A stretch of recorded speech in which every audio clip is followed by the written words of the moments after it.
Welcome to episode 13 of the Not Another Fitness podcast. Look, we're in the same room. We are. If you're listening to this, that's completely been wasted on you. But me and Amy have decided to get together today and actually share the love. Yes. And together. Oh dear. Together. I can't mute you in person.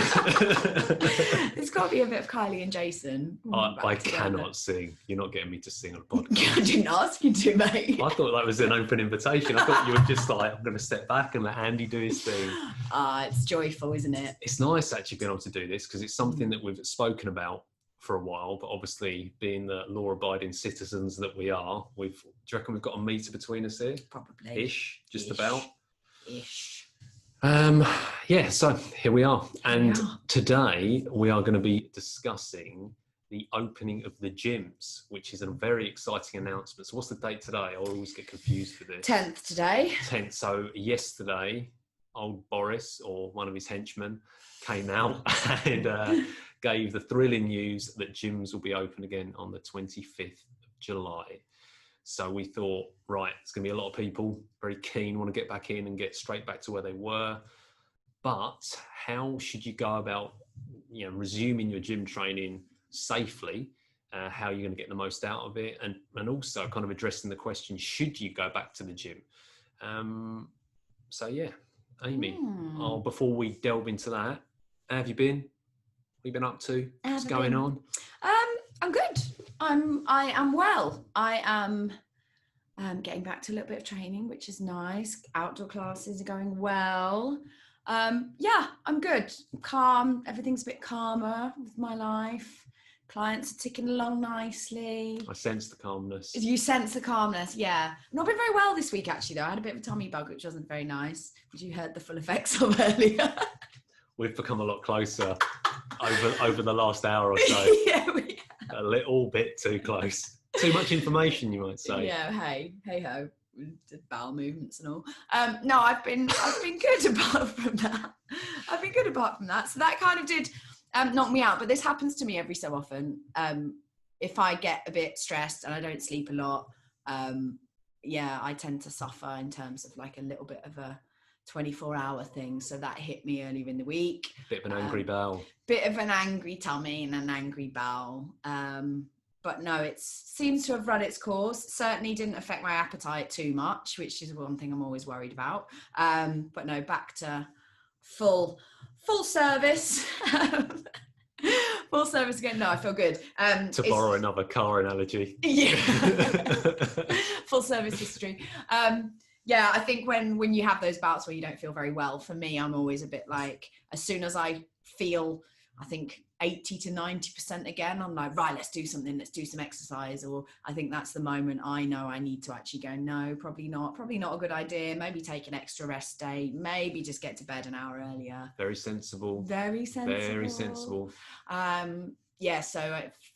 had a couple of days off training, and I got back today and it felt good. And I think another good night's sleep and I'll be good to go. So no, I've had a good week though. It's been nice. Excellent. We also, we should really share that we had quite a nice little lunch today before recording. In a cafe. Talk me through it. Talk me through your dish. Talk me through my dish. So my dish was, we both went for the smashed avocado on sourdough toast, and lovely sourdough it was too, I must say. It was very good. Nice crust. There was a good amount of avocado to toast ratio. You're really getting into it. You asked me to. Do you remember that? So when Andy and I actually worked together, I sent him a 10-minute voice note once when I was in Melbourne, going through every single dish I had at a restaurant, and it was literally like an M&S advert, wasn't it? Yeah, it was. Do you remember that? It really was. I mean, every time any kind of feedback I got from you where you were discussing food, it made me feel hungry immediately. Exactly. Because you were selling me whatever you were talking about without even realising it. How you didn't get that M&S gig, I will never know. Well, I mean, now we've done the podcast, maybe we're a bit more out there. Hey, M&S, sort yourselves out. Yeah, hook me up. Sales are down. Yeah. You know what to do. So you know who to call. So back to our lunch. There was a beautiful sourdough with a very nice thick crust, good smashed avocado to sourdough ratio. Did you get a few salt flakes in there as well? Got a couple. Good, me too. I also went for 2. Getting my sodium in where I can. Coupled with a lot of water as well, you know, aid the Obviously. hydration. I also had 2 lovingly poached eggs and a lovely portobello mushroom, which came out of the kitchen roasting hot. And you questioned my mushroom decision, but Jack doesn't like mushrooms, so I don't cook with them at home, and I love a mushroom. So as soon as I get out, I relish the opportunity to have a mushroom. And there were a few little nice pumpkin seeds, sunflower seeds over the top. For texture. Everyone who knows me knows I love a bit of texture. And there was a little, I think it was an edible flower, but I didn't eat it. I never eat the flowers. Do you not? Because I always worry that they're there just purely for decoration. Right. I look like some kind of maniac if I start chomping away on it.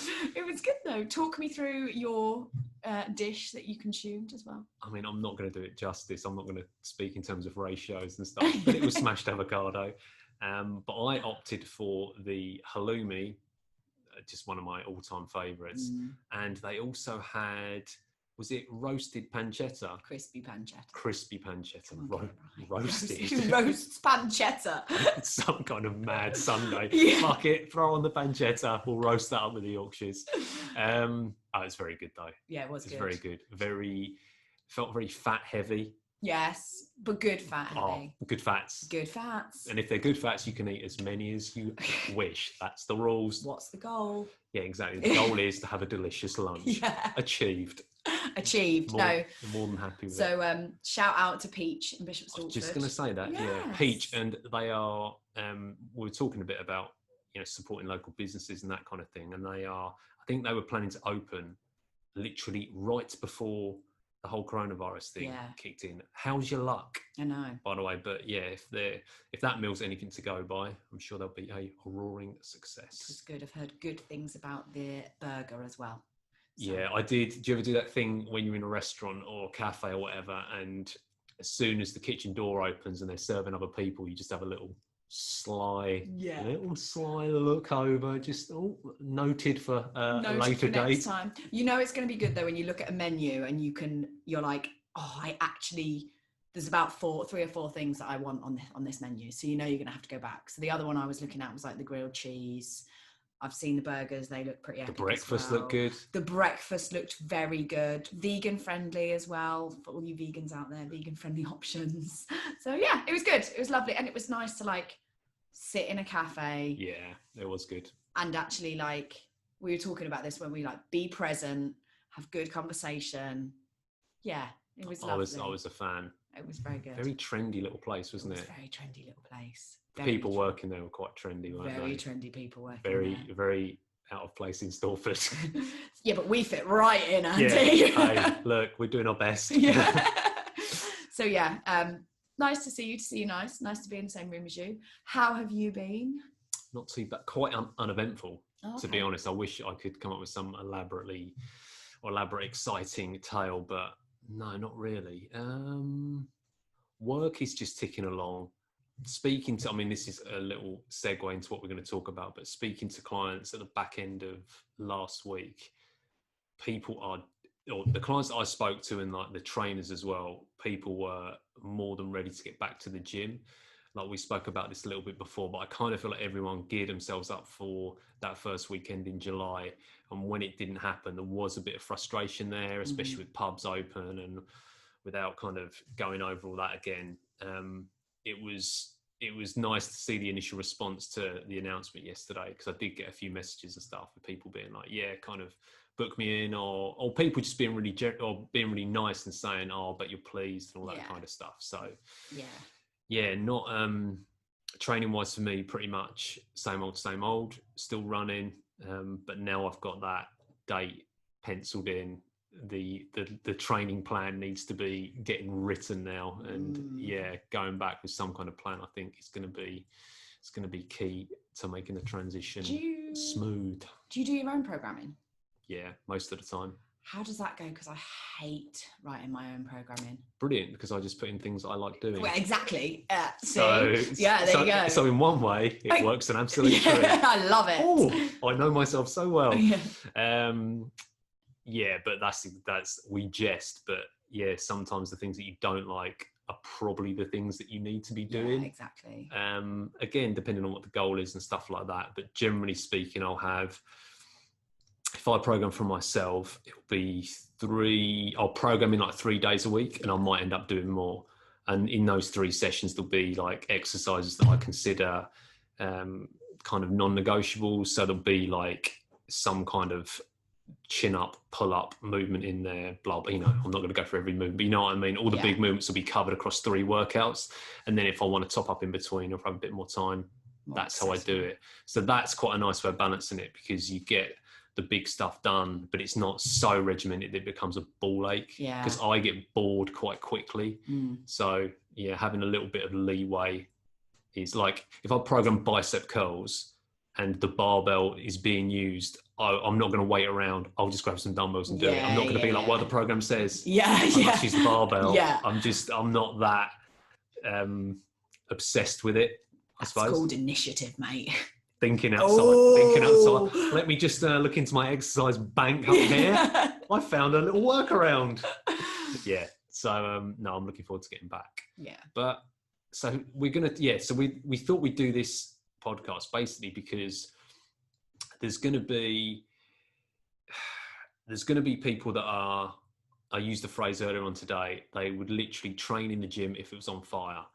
They're going to go back, whatever happens, regardless of any health. I bet you've got someone in your head now. Exactly. Yeah, me too. any health or safety issues, they're going to be coming back. So we want to talk to those people about how to maximise or how to bring exercise back in the gym safely, so you don't end up injuring yourself or whatever. Yeah. But first and foremost, we want to kind of take a step back from that and actually ask the question: should you be coming back to the gym? And if you don't feel comfortable coming back to the gym, what could you do in the interim? And yeah, I don't know if you want to lead with this one. Yeah, I mean, coming from if we talk as coaches first, because obviously we're in very different coaching situations. Like I coach mainly like group exercise, and you coach more one-on-one. Even though I have been doing a bit more one-on-one stuff as well. So I've been doing face-to-face small group sessions for quite a while now. So I suppose maybe I'm a bit more familiar and comfortable than say you were. I know up until a few weeks ago, you were like, nah, I'm still not happy with it, which is totally all right. You're like, in your prerogative. So now I feel totally fine. I know that my gym is doing everything they can to put the safe measures in place. And I know that from the members that I've seen in person as well, they are also being very respectful and very aware of the limitations, and say if we do have to adapt something for whatever reason, or we have to change the workout because to allow for more cleaning time, to allow for more transition. So usually we run hour classes, for example, they've been 45 minutes. The members are very respectful of that at the moment. They're almost like grateful for anything. And yeah, same with my own training, really.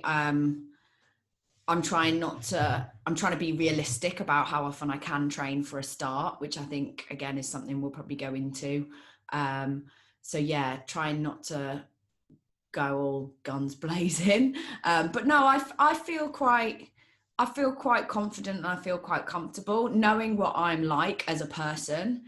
I think I've probably gonna have to learn to hold back a little bit, because like we were talking about in a previous podcast, we're both quite tactile and we do rely on, say, like physical cues for things. So I will be using my CalProd 5000 quite a lot in terms of like, but no, it is, like we've said before, it has made me expand my vocabulary, expand my teaching tools, let's say, my tool bank. And yeah, I feel okay. But as I said, we're in the very early days of what this is going to look like. So because we run class-based exercise, our kind of gym might adapt slightly better than, say, your kind of gym that is obviously serves a lot more members who can usually just come and go as they please. Whereas we have certain classes throughout the day, and we limit our class sizes normally to about 14. At the moment, obviously, we've only had 5 outside with one coach, me, and 6.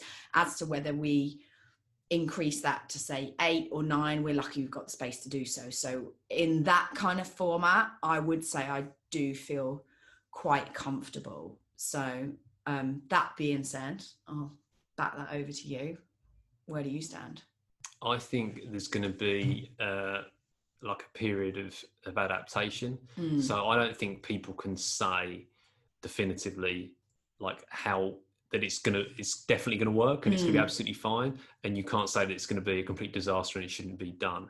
I think you have to, different gyms have got different setups. So like you said there, like whether you're like a big box gym or a small independent or a CrossFit gym or a warehouse gym or whatever, or there's a gym in the garage kind of thing, there's a set bunch of guidelines that we should all be following, and it's down to one, like the facility itself, like how easy is it to implement it, and then I think a bigger emphasis is on the staff and the people that work there to adhere to the guidelines, and 2, to make people feel comfortable and confident in that environment. Because I think for my clients the question of like, should you come back to the gym? So like I said, there's going to be people that come back whatever, there's going to be people that doesn't matter, they will not come back until there's a vaccine. But there's a grey area, or there's a group of people that kind of want to come back but are a little bit apprehensive. And I think if you've waited for 4 months, if you want to wait an extra week or 2 weeks to see what it's like, to kind of step back and actually, you know, if you were a member of a gym and you're coming back, you will know trainers there, you might work with a trainer. If you don't work with a trainer, you almost definitely, you know, the management there, or worst case, you can, you know, email or whatever and speak to people, or even if you know someone else who's training there, speak to people that are in that environment, because word travels pretty quick. If some gym's flaunting the rules and they're like, no, fuck it, we're not going to use a booking system, we're open, welcome everyone back, and there's no social distancing, cleaning's not on point, then if I was working in the gym like that, well, I wouldn't be. Exactly. I'd be speaking to clients saying, look, I can't work here safely, and it needs to change. And I'd be putting pressure on, the powers that be to sort it out. So I think I wouldn't, if you're on the fence, to me, the most sensible thing to do would be to literally just hold fire, even for a week, maybe 2, and then see how it goes for the first couple of weeks. Because that's basically what I've said to a few of my clients that are nervous about it. And it's not like to me, it's not even like a big heroic effort. It's just, that's complete common sense to me. That just, because if for trainers, this is now like, if you've got clients that are nervous, they are going to, hopefully if they're training with you, they trust you. So if you go in there and you work there for a couple of weeks and you feel absolutely confident, you feel really happy, then I would be almost, I'd be definitely contacting those clients to say, look, I'm not saying you have to come back, but I can tell you from what I've seen so far, it's working well. Cool. And I think that to me is a sensible way of going about it. I mean, what worries me is we've all walked into a gym before and it's been, I use the phrase like feral, like kit everywhere, people everywhere, people not putting their kit away, people sweating everywhere. And like, you're like, oh my God, this is grim, but let's just get in, get my workout done, and I'll get back, I'll get home. We've all had that experience. And I suppose my worry is the overexcitement of the situation, of those that are really keen to come back, that there's almost that certain amount of muscle memory that will kick in, and they'll just be like grabbing dumbbells, throwing them around, popping them back, moving to the next bit. All gyms have signs that say, please use a towel. No one ever uses a towel. Also, towels, by the way, not necessarily. I mean, it looks good when you towel off a bit of kit, as in it looks presentable. That hasn't killed any germs. No, absolutely not. Absolutely not. So I think, basics are going to be maybe your own personal sanitizer, even some antibacterial wipes if you want to, I know it doesn't kill the virus, but just in terms of being safe, making sure you clean up around yourself. So cleaning is going to be massive. Huge. It's going to be something that you have to, that it's just going to have to be factored in. And like restaurants having to do it, gyms going to have to do it. Any business that is reliant on face-to-face interaction or members of public coming in, there's going to be an emphasis on them to adhere to it. And I think probably the difference between restaurants and gyms is it's very, it needs to be continual. Yeah. It's like if you were in a restaurant and you were going around like slapping your hand on every table and sitting down and sweating everywhere, there'd be someone on hand literally having to wipe down everything every 10 seconds. And the gym is that's why the numbers in the gym is going to have to be lower. Yeah. Because you can't, if you had like 50 people in there, you wouldn't be able to keep on top of it. Yeah. So until something changes in the guidelines or there's a vaccine, I can see that being pretty much a standard part of everyday gym life. Yeah, and I hope that continues. I really hope that continues. Like, maybe not to like the nth degree, but it'd be nice if basic hygiene. Wash your hands. Exactly. Especially after the toilet. But like, you know, like that is one thing in gyms that people just tended to get quite lax about, is just basic hygiene. Yeah. Because we've all seen the showers in gyms. Oh my God, don't. We have showers here as well. And like, honestly, it smells of bleach at the moment because we are cleaning like absolute mad people to try and get them ready. But yeah, I really do hope that is something that I don't think there's any excuse now for poor hygiene or poor hygiene practices. Amen to that. Amen to that. So that being said then, so like you said, you've had a few like mixed responses as to whether people are going to go back. Say you are that person that is still in the gym when it's absolutely on fire, blazing, like soon you're going to be there, 6 o'clock in the morning, 25th of July, banging on the door, like, let me in. Yeah. Okay. What should you be doing? What should you be doing differently? How would you talk or advise that person about maybe how their training should look after how long off? 4 months of basically burpees at home? So before I answer this, like with any of these kind of broad questions, the first thing that comes into my head is the number of caveats I want to just blurt out first. Well, it depends. Exactly. It depends. Because depending on the goal, depending on what you've been doing at home, I think let's take someone who's uber keen and they've done a minimum amount at home. Right. Okay. For this guy. Let's take that person. All of you that are listening, Andy was pointing to himself. Yeah, that'd be me. So maybe just been generally active, but just hasn't, been under the bar or lifted substantial amounts of weight. To me, like the biggest risk is just coming back in and doing too much too soon. And that sounds like, maybe it's not, but to me that sounds completely obvious. Yeah. Now I'm going to have to definitely be telling myself this because it's obvious when I'm talking to other people, but I can picture the scene of me being there and thinking, right, well I'll just put the 10s on and I'll just do like a little barbell complex and just go through it, and then all of a sudden I'm like, chuck the 20s on, do some deadlifts. Oh well, let's just ramp this up and just see what I can. You know what I mean? And I think it's trying to enjoy the excitement about being back and the enthusiasm, but just trying to keep it bottled from session to session and not doing everything in that first session and going to failure and all that kind of stuff. Because I think in terms of, when I think about sessions, I think about frequency and intensity. Like, say for me, how often am I going to train in that first week? How hard am I going to go? I think if you're trying to bring the body back up to speed, frequency is I'd rather train moderately 4 days a week than do one absolute monster session to kick things off, have DOMs for the rest of the week and maybe get another half-hearted one in at the end of the week.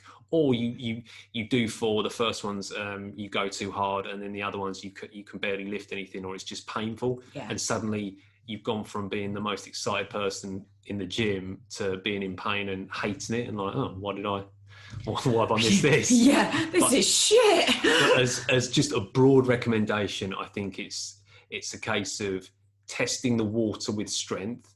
So just, obviously like pick a weight that you can comfortably move, see how it feels, like go for a higher rep set, like 10 to 15, and then slowly build up.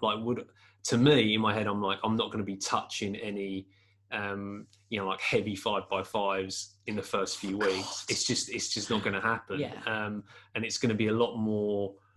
I'll have a rough plan of the exercise I'm going to do. But in terms of weights, I'm going to have an idea of rep ranges, but the weights are just going to have to go. I'm going to have to go by feel, essentially.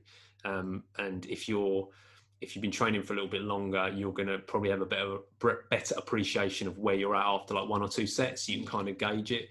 So that's what I'm going to lean into. But yeah, blanket statement for most people that haven't lifted in the last 3 or 4 months: just don't do too much too soon. The gym's not going anywhere, and you can, take at least, I would say, at least a couple of weeks of proceeding with a little bit of caution. And then, once you're kind of 3-4 weeks in, you can start ramping it up. I think the danger is as well, because a lot of people might not be back in a full work schedule as well. A lot of people used to fit the gym in around a work schedule. So depending on what time they got back from work, maybe they were commuting. So it would be the early morning after they get the train back, or maybe they get the train back early.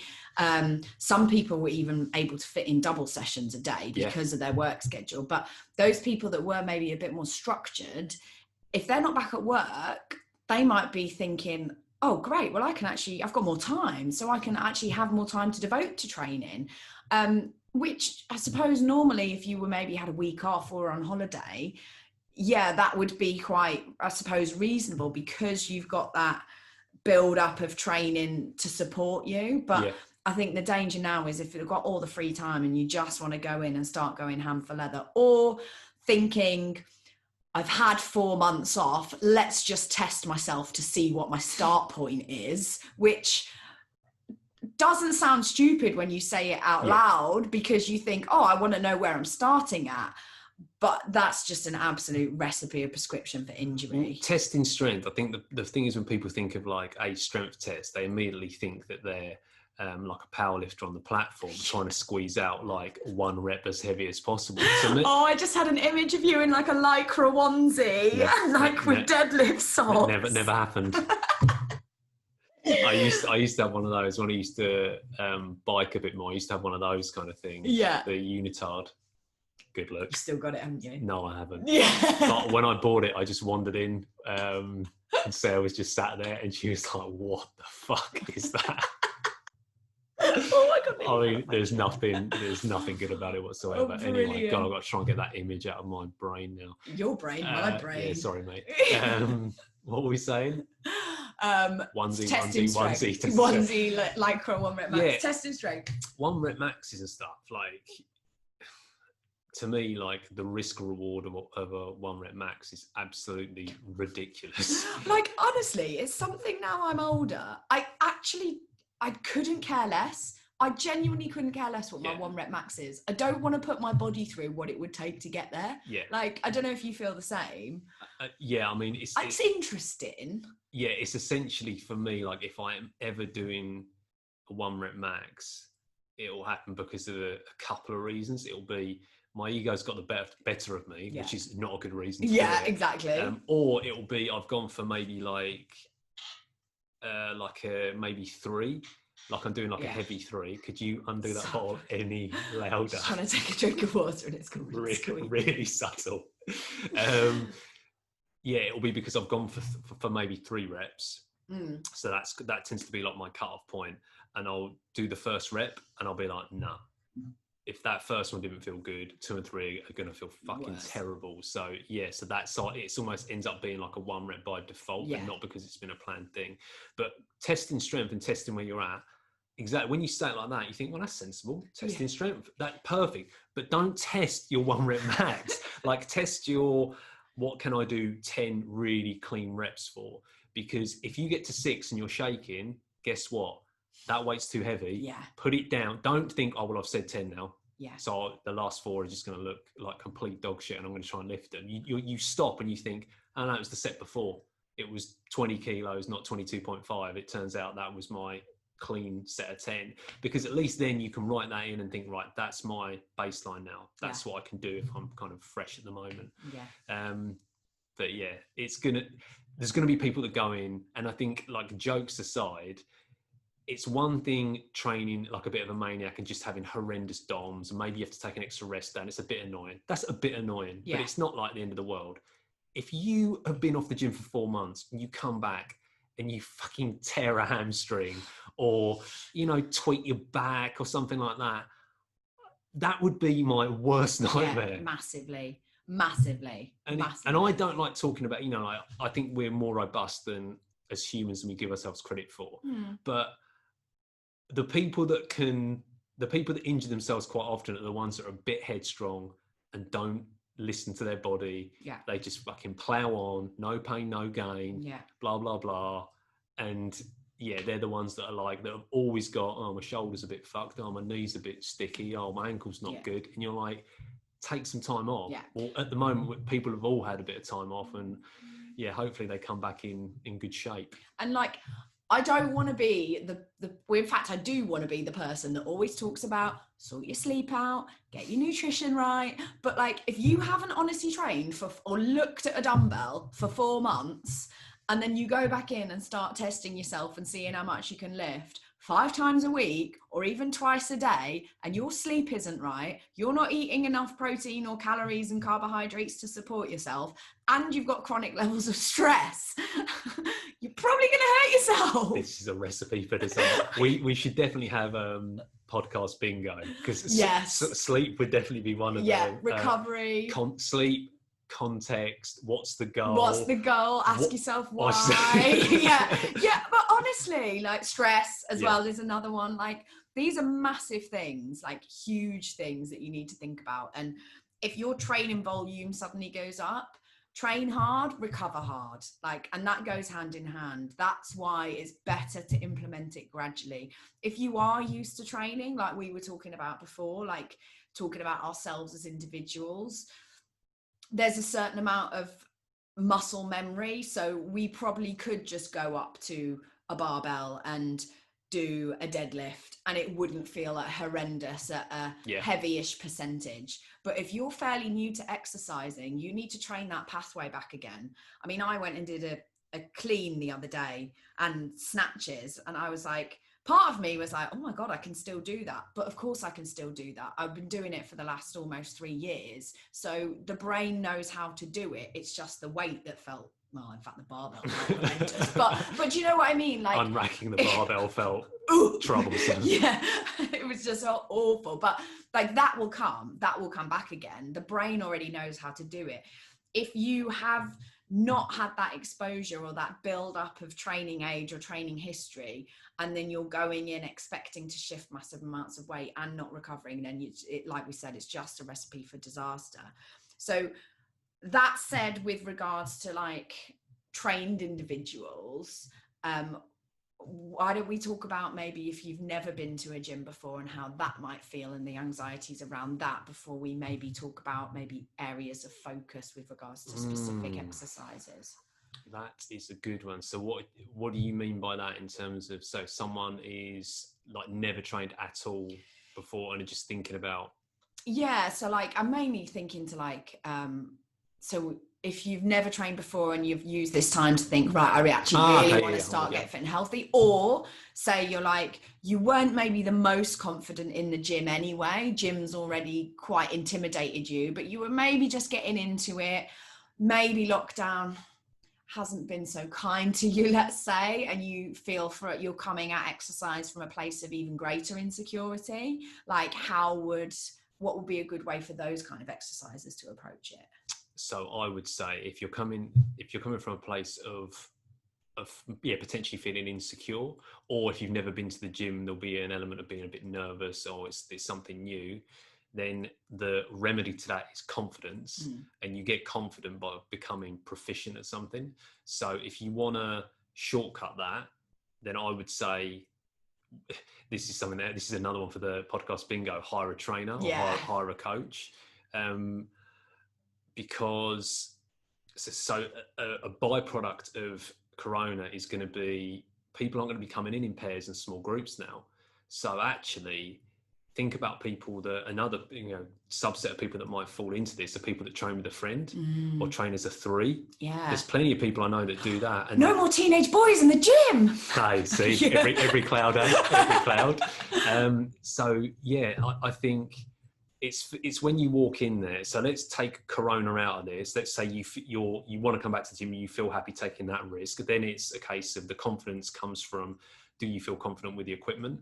And if you want to feel confident with the equipment, you need to learn and you need to spend time in there. So you don't need a coach to do that, but just like the people that are coming back that are uber keen, it's just a case of being patient with it and just slowly, you're not coming in and seeing how much weight you can lift. You're just working on technique and you're trying to become proficient with, the bits of kit that are relevant to what you're trying to do. But even when I say that, I think if a brand new person, how do you know what bits of kit that you should be focusing on? So again, you spend an hour with a coach and you say, I want to get stronger, I want to work on my arms, I want to work on my core, I've got a bit of a bad lower back, whatever it may be, and they should be able to structure a program that you can work to. They can walk you through it, they can put it together, and then hey presto, like it doesn't take years it might take years in terms of like slowly building muscle, but in terms of becoming proficient at movements, you might be talking weeks, maybe a couple of months. But to me, if you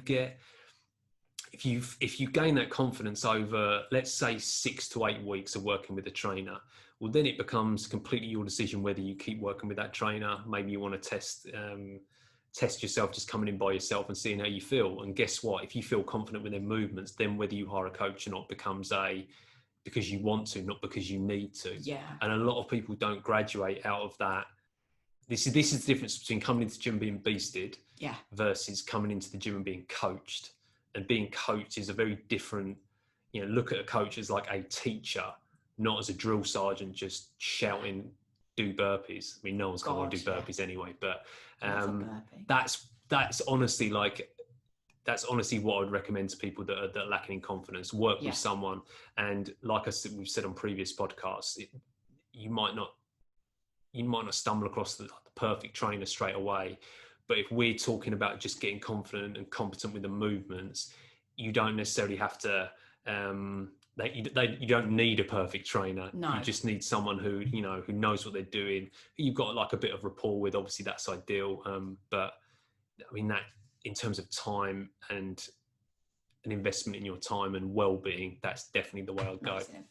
I suppose on that note, I just want to say to anybody that worries about stepping into a gym from like a place of discomfort, or they think they're going to be judged, or they're worried that anybody or everybody in there is a lot fitter than them, or they've got perfect bodies. Like, honestly, nobody in a gym is looking at you. They're all probably looking at themselves, and everybody starts somewhere. Even that fit person, and I say fit in my wanky air quotes again, even that person you see in the gym that you maybe have put on a pedestal and thought, oh my God, that's what I want to look like, or they've got the most amazing bum, or I love his shoulders. They've all started somewhere. Mm-hmm. Yeah. So if you've used this time to think about prioritizing your health and health, sorry, Queen's English, health and fitness, and you've decided to make an investment in that, then I absolutely applaud you, and you should not feel judged by anybody in there at all. And everybody starts somewhere. So like, I probably use that as like a public service announcement for just a bit of like an encouragement for those people. Like, maybe you've saved a little bit of money over lockdown. Maybe you want to use that money to invest back into yourself and your health, and that would not be a bad thing. But do not feel like you are judged by anybody, because like you've just said, no one's going to be there in packs of people anymore. Everyone's going to be there on their own, doing their own thing. And like, honestly, you do you. And like, as you were saying that, Andy, I was thinking this is almost going to separate, just to coin the phrase, like separate the men from the boys, separate those people who do go to the gym because they want to stay fit and healthy, as opposed to those who go to the gym for maybe just a social with their mates. Yeah. So, if you're there, it's because you want to be there and you've taken that step to prioritize your health. And that's a massive thing that should really be applauded, I think. Yeah, there's definitely an element of like best of both worlds. So like, when people, if you're going there, it might work either way. You go to the gym, because you want to lose weight, or you want to get healthy, or you want to get stronger.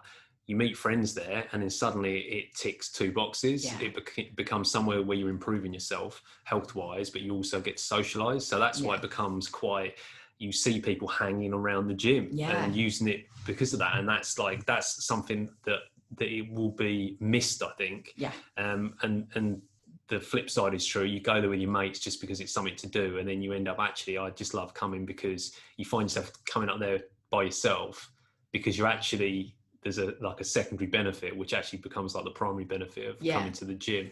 But yeah, in terms of the not being judged and stuff, just because this is mad how people think, but like we all do it.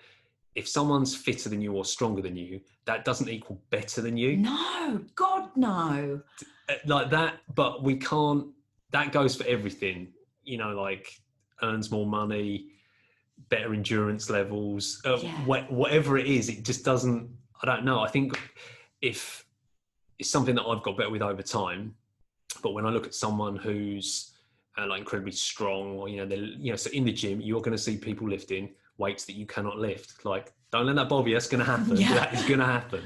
But when I look at someone who does that, I think to myself, first of all, I'm like, wow, that's impressive. But I do think, like, I look at it and think, Christ, that takes so much effort, not in the lift, but in the months and years that it's taken to get to that point where a guy is, I always think of Jesse when I talk about deadlifts and stuff. Shout out to Jesse at Koru. When he's like repping out like 240, I'm like, that's insane. Yeah. But I know like he's been training for years and it's just his thing. And I'm like, fair play. Because it's just, that does not happen by accident. Yeah. And if you look at it like that, and people that lift an incredible amount of weight or get to an elite level, if you talk to them, one, they'll probably help you out because they've walked that walk before. Yeah. And two, they will encourage you. They're not going to look at you and think, oh, what, you only lifting 100 or you only lifting 50? Yeah. Oh, you're shit. They're not going to think that. They're actually going to be like, oh, brilliant. Oh, yeah, when I was doing that, someone gave me this little tip. Oh, fair play. I've seen you coming in. This is like something I recommend everyone who does in the gym. If you see someone on a regular basis and maybe they don't look, particularly confident, or maybe they keep to themselves, you don't have to go over them and lavish with praise, but in a quiet moment, like, don't make a big deal out of it, but just say, oh, I've seen you coming in, you're lifting really well, or fair play to you, or something like that. And it like means the world to a lot of people. And yeah, it really does. Massively. I had this conversation with one of our members the other day. He was, he's a little bit younger, he's in his early 20s, and he was saying, oh yeah, but all the other lads, like, they do what I do and they're still having a conversation and I'm absolutely dying.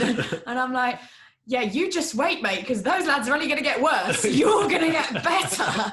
You've got youth on your side. Yeah, it's only going to go downhill for them two. One of them being my boyfriend. It's like, they wake up in the morning, they can't get out of bed.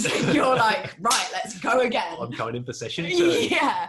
So, everyone has their own start point, and like, you've got to remember that. And if this is your start point, then that's amazing and that should be applauded. And honestly, most gym people are super friendly, like you say. It's not a bad time to start. No, it really isn't. There's going to be a lot of people coming in that gym, and they're either most people are going to come in there having not trained for a few months, and maybe there will be people that are brand new to it, but everyone's going to be starting from a new baseline. Yeah. So this is the only time, hopefully ever, till the next pandemic rolls around, that we're all starting from. Everyone's a beginner. Yeah, pretty much. In terms of like those first few sessions, definitely. Yeah.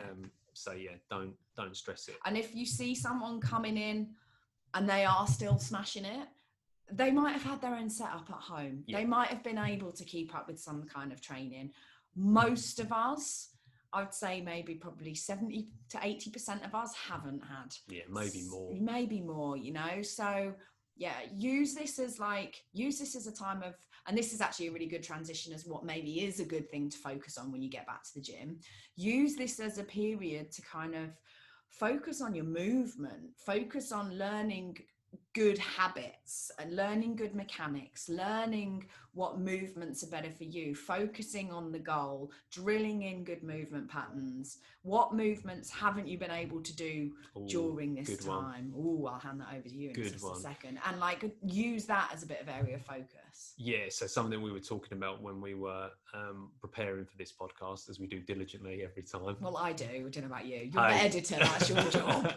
We've all got our roles to fulfil in this. We literally decided this over lunch. What are we talking about today? Don't spoil it. Don't ruin the mystique. One point that you made, and you said it again then, which I think is relevant, is think about, so for people who have normally trained in the gym and they've had like the 3 or 4 months off, and maybe they've been able to do something at home, so bodyweight movement, so things like press ups and stuff, great, you don't need a gym to do that. But for, I think you said like the pulling movements, massively. And like heavy pulling movements. So again, people have got like chin up bars and stuff like that, but like heavy rows, things like that. Obviously deadlifts as well. Like that is going to take, to me, it's like you kind of go one or two ways with it, because I think that's absolutely something that you're going to want to do.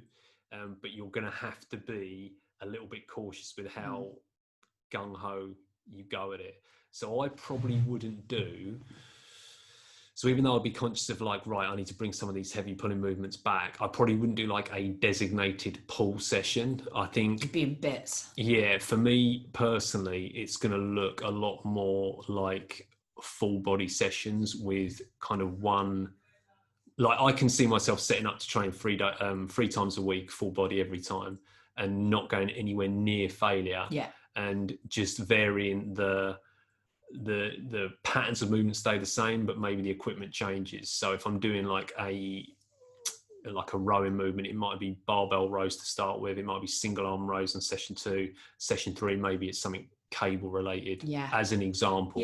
Start with something with like a high degree of or higher degree of technique at the start of the week. Third session of the week where maybe you are a little bit beat up because you're not used to it, sat there doing a cable row, you can get a decent amount of weight on there, and technique wise it's not as hard to pull off as like pendlay row or something like that. So that's kind of how I'm gonna train. And that's probably, I'm trying to think of my clients one by one. I don't think there's any, besides the people that have got their own gym setups, which is going to be a little bit different, but the ones that haven't been lifting, there's no way I'm going to bring them in and do a push session or just spend an hour doing legs. It's just not going to happen. It's going to be a lot more full body orientated, at least early on. I would massively agree. And like, you want to keep an element of balance. So even if they have been able to do loads of pushing movements, you've got to be aware that obviously the load they're going to have been moving will not be as great, like you say, unless they have actually got like a gym set up.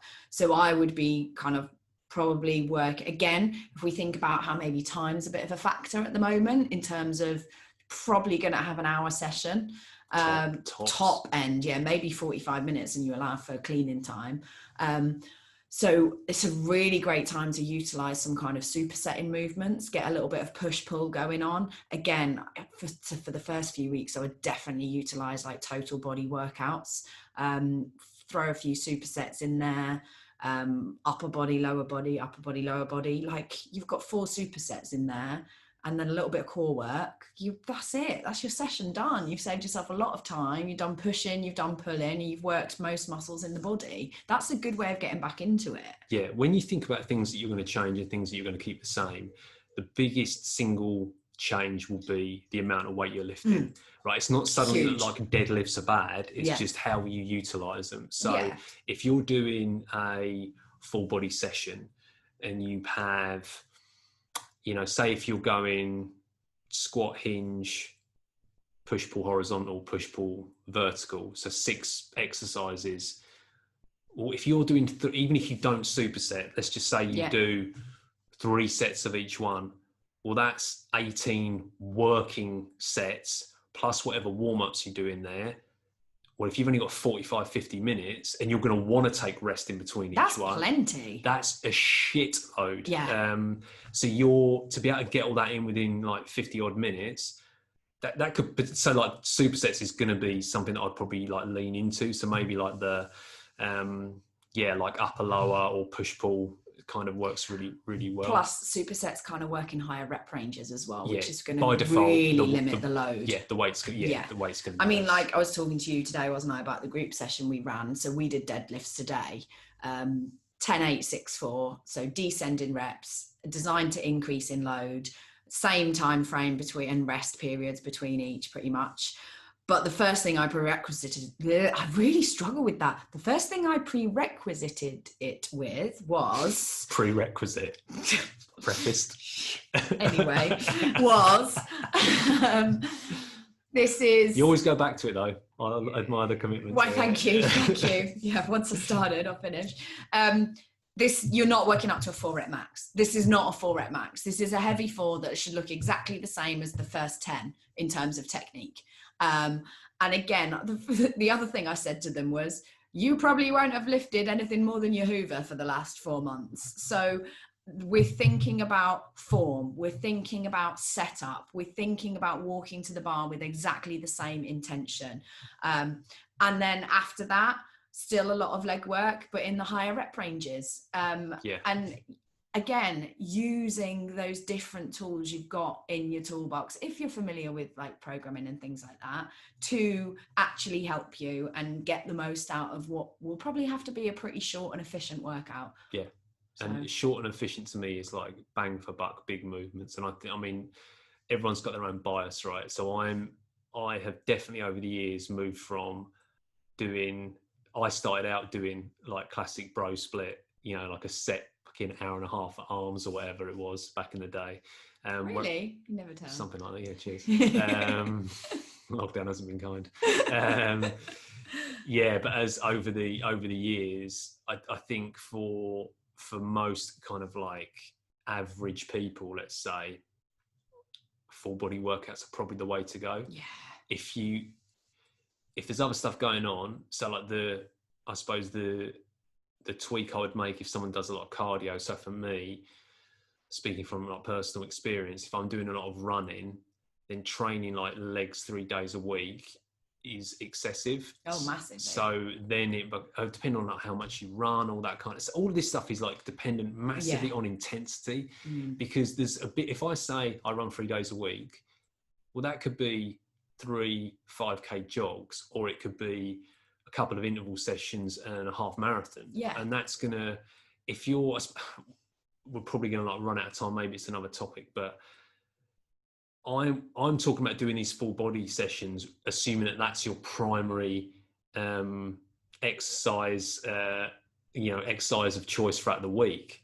If you're doing long bike rides, running, swimming, home workouts, then you have to think about it there's even more to think about. But I would still lean into like full body, but maybe instead of doing it 3 days a week, you just do 2 sessions a week to start with. And be realistic. Like, this is the thing I always say to my clients as well. In like, if I'm building a training plan for someone, right, how many times a week can you get to the gym? 4.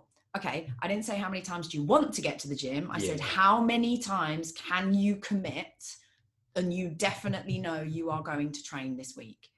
Oh, okay, so definitely 3, but I'd really like to 4. Okay, well that does change the way I'm going to program for you. So I'm going to still program 4 sessions, but there's going to be 3 that are you must do, and then the 4th will be an extra if you get time, because you want to make sure, like you say, you're hitting the right things and you're supporting whatever. Like, it always comes back to it again, bingo. You're supporting the goal. You are supporting the goal. So yeah, it's I think we train smarter, not harder. Yeah, definitely. There's a time and a place for like pushing harder, and after a 4-month layoff, that is not it. Exactly. And like, bear in mind, we want these gyms to stay open again for the foreseeable. If we get a second wave or another lockdown and we're actually forced into a period of closure again, don't go there, Rambo. No, I know, but like, you want to be in a place where you've at least maintained or made a little bit of progress, not gone backwards and broken yourself, like you said at the start. Like, don't go hell for leather and slip a disc or pop your jam out the donut. That's a horrific image as well. let's check the session notes, shall we? Have we covered everything? I think we've done a pretty good job of that. Anything else you want to add? Do you want to talk about diet, or do you want to leave that for a separate podcast? I think we've done enough in terms of getting back to training, in terms of like diet, supporting the training in terms of recovery, I think is the main thing. I don't think we need to go into it specifically. No. Is there anything you want to add with regards to that? I think we could easily talk, because there's going to be a lot of people that are put on weight during lockdown. Agreed. So I think obviously the diet's going to be a big driver in helping to lose the weight if you want to. But I would say the focus with the podcast today is training. Yeah. So just to reiterate what you just said there, the diet is there, I think, or should be there to support the reintroduction of training.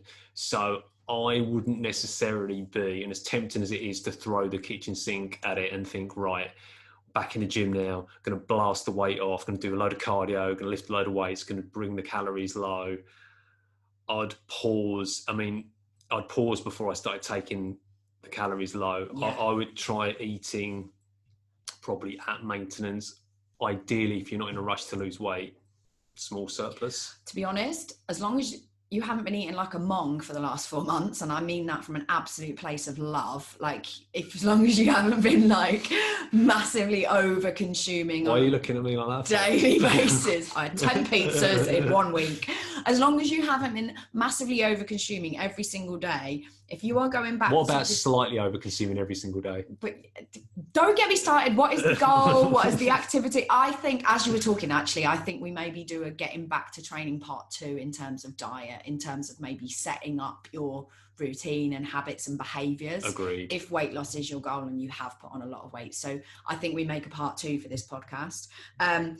If your activity levels are already high, if you are focusing on whole food sources, and if you are just getting back to the gym, I would probably argue you keep your diet exactly the same. And I hope you would agree with me 80% there. Just giving me the eyes across the table. Yeah, I am giving you the eyes. Yeah, sorry, sir. I think it depends how much you want to change all in one go. So yeah, you're right. If your eating is absolutely out of control, then maybe address that. Maybe give us a call before you or listen to part 2. It's my card. Yeah, but if it's just a case of you've been eating a little bit, I think with most people don't overeat insanely all the time. No, exactly. It's just eating a little bit more. So with lockdown, it's like a little bit more alcohol, a little bit more snacking because you're around the house. Yeah. Eating out a lot less actually, but maybe getting a few takeaways in, or maybe there's been a novelty factor of being able to order food or go out and eat food. And that might have come back because the social aspect of restaurants and bars are open again. So maybe eating habits have actually gone back to normal a little bit more, in terms of overconsumption is tending maybe to happen at the weekend rather than during the week nowadays. Now people maybe have that weekend to look forward to a little bit more. Maybe we are, and I'm saying maybe, and because as always, bingo, it depends. But their habits are getting back to normal a bit more. So that's why I would come from that place of, you could probably just keep things normal. Basically just chill and just get back to the gym, focus on that. Yeah, don't try and change too much at once. Like we've spoken about before, putting yourself in a massive calorie deficit and then increasing your activity after a period of 4 months where your stress levels have been really high. It's just not a good idea, and we've done that to death. I don't think we need to go over I'll talk about my plans to drop body fat leading into lifting weights. having said all that at a later date. Yeah. But anyway, all good. All good. So I think there's cause for a part 2 for this, with maybe the diet side. Definitely. We'll do that preparation again. When I say we. Get on the case, Rambo. I'll do the preparation again. It's been nice doing this one in person. It has been lovely. I realised, like, not looked at the camera very much. We very much looked at each other. Oh, that's why. Yeah, that's why. That's why. It has been lovely. It's a bit strange we got to episode 13 and not been in person. I mean, if there was any way of filming us trying to set this up, that would have been hilarious. That would have been comedy. Hilarious. I mean, if we weren't filming on a laptop now, I would give you the tour of the room and the makeshift setup. But it's a sight to behold. It's served a purpose, though. It has. It has served a purpose. Right, and on that note, it's been a pleasure. As always. And yeah, thank you for listening, everyone, and bearing with us. If you have any questions specifically on maybe dieting, going back into the gym, or what to do with the diet, please ping them over, because then we can structure. Gives Amy less work to do if we get some ideas to structure the prep. Thanks. But yeah, we'll sign it off there. Yeah, thank you very much, and yeah, speak soon. Speak soon. Bye bye. Bye bye. Thank you for listening to this episode of the Not Another Fitness podcast. If you liked what we do, please subscribe and share. Tell all your friends. And if you want to follow us over on our socials, you'll find me and my contact details over on Instagram at The Flying Food Coach. And you'll find Andy over at Facebook at the Facebook group Eat, Move, Lift, Enjoy, or feel free to drop me an email on info@andrewjohnscraggs.com. Thanks again for listening. Until next time. That'll do. Yeah, that'll do. That's good. That'll do. I'll put that on there as well. That'll do.